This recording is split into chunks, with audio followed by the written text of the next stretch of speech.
Ang isang linggong paghanap sa isang ginang sa Pagadian nagtapos mismo sa kanyang tahanan pero ang biktima, isa ng malamig na bangkay. Ang kinaroroonan ng bangkay itinuro ng umaming suspect sa pagpatay, walang iba kundi ang mister ng biktima. March 22 nang huling makita si Teresita Chavez ng kanyang mga kapitbahay. Ang pagkawala, ipinablatter pa ng kanyang mister sa pulisya. Dahil din sa pag-aalala, nag-post pa sa Facebook ang anak ng biktima para hanapin ang ina.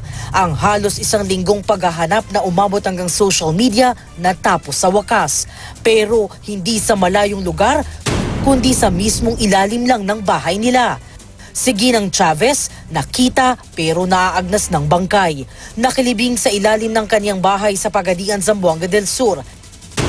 Sino ang gumawa nito sa Ginang? Nasagot yan sa pangungumpisal ng kanyang mister na si Nonoy. Kwento niya, nag-away silang mag-asawa hanggang sa kanyang masuntok. Nang mawala ng malay ang asawa, sinakal niya hanggang sa mamatay. Narinig pa ng kanilang kapitbahay ang nasabing away. Nanawag daw siya nga pa, kanang si Tiri, naran ako sa silong gibutang. O siya ra pwedeng kuan. Siya ra pwedeng tugan. Konsensya na siguro. Para itago ang nagawang krimen, inilibing ng suspect ang bangkay ng asawa sa ilalim ng kanilang bahay. Tumataas kasi ang tubig sa ilalim ng kanilang bahay kaya hindi ito mahahalata.